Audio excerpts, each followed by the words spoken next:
these are some tips before you dive into this program and kick off with our tribe of thousands of other students on day one. So firstly, I want to give you a quick overview of what this program is going to cover. And I want to share with you this overview using the analogy of the movie The Matrix.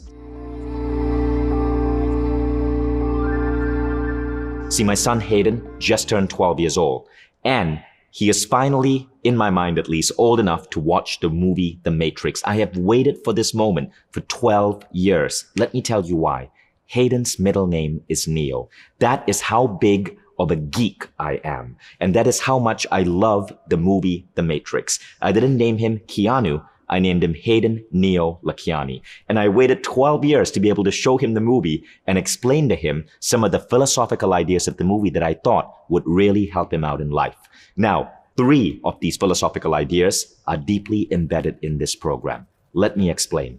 The first is the scene when Morpheus tells Neo, life is like a computer game, and there are rules that you can bend and that there are rules that you can break. This was a pivotal scene in the movie when Neo realized that the rules of the world were made up.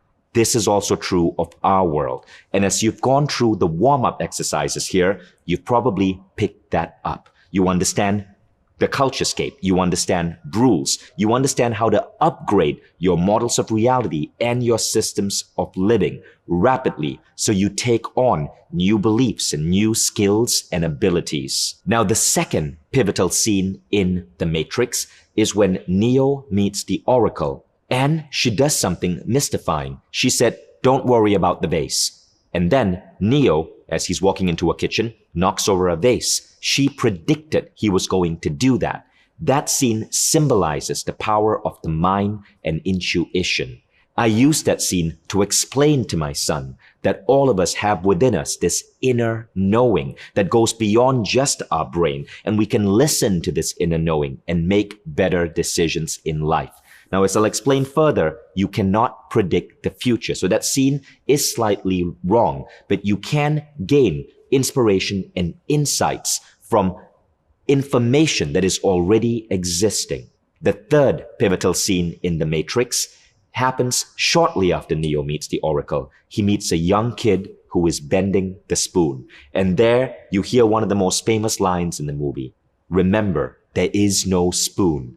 This alludes to the idea that life is an illusion, that the world that we see is a made-up 3D structure created by our brains and our consciousness. And what if we can, in a way, influence this structure? Not immediately. I'm not talking about bending spoons, but what I am talking about is bending reality to move you more rapidly towards your goals. In The Matrix, these 3 ideas, question the rules, listen to the inner voice, bend reality, become really apparent. And that's why me, the geek dad, wanted to explain that to my 12-year-old son. As you go through this program, these 3 ideas are going to be unwrapped for you in deep ways. You will learn advanced intuition techniques. You will learn advanced bending reality techniques, but we'll have to work you up to that level. As you go through this program, there will also be some additional ideas I'm going to bring in. You're going to learn some things that you probably wouldn't see in The Matrix. The Matrix was kind of dark and depressing. What you're going to see, how to elevate states of happiness, how to be unfuckwithable and be more solid and firm in terms of your sense of self. You will also learn how to give back to the world, how to contribute to the benefit of humankind.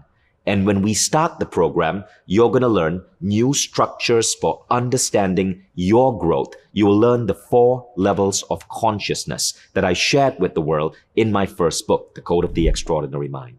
All of these will be laid out for you. Now, keep this in mind. You may have read my book. You may have seen some videos or talks of me online. You may think you already know this stuff. But as you go through this program, you are going to pick up new nuances, new reminders, new ideas. My favorite books in the world, I read them 2 or 3 times. When I was a teenager and I wanted to develop my social skills, I read the book How to Win Friends and Influence People 7 times. Each reading would give me new layers, new nuances, new ideas. So even if you feel you've heard this before, listen again because you are going to pick up new aspects of it this time round. But as we get to the final weeks of this course, we'll go deep into new ideas that I've never spoken about in my book or on a public talk.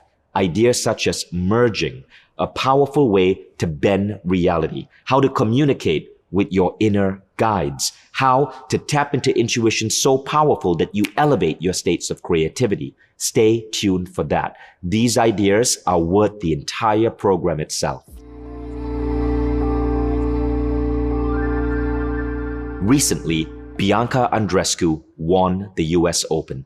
As a 19-year-old girl, she did something many people thought was impossible. She beat Serena Williams. And then, being Canadian, she went up to Serena Williams to immediately apologize for beating her. When the reporters rushed to her to say, hey, what's up with you, Bianca? We love you. You're so positive. You are so compassionate and kind. What is your personal growth practice like? She looked for her phone. And then when she found her phone, she pulled up one book. My book, The Code of the Extraordinary Mind. And she suggested that the ideas in this book changed her life. Bianca also graduated from the seminar based on this program, Be Extraordinary. And what she said in her tweet is that she loves these ideas and she's been using many of these ideas from the age of 16 to 19 to become the champion that she's become.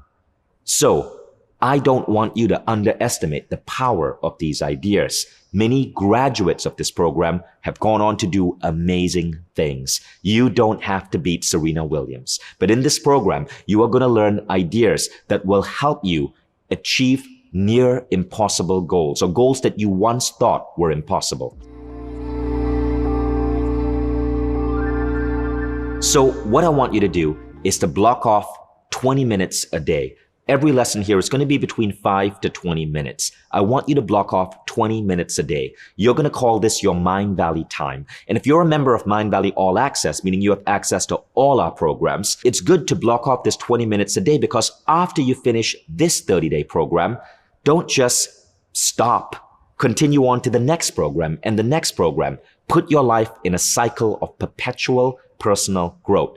But that 20 minutes is going to be powerful, because every day for 20 minutes, you're upgrading yourself as a human being, and you are going to be unrecognizable 30 days from now. So before we begin, make sure you get a good journal. Now, in this journal, you're going to be writing down some pretty profound stuff that you may want to hold on to for 5 to 10 years. So you might want to get a journal that looks good, that you want to keep on your bookshelf or keep in a locked drawer, that you want to hold on to. You're going to be putting down and pouring out your heart into this journal.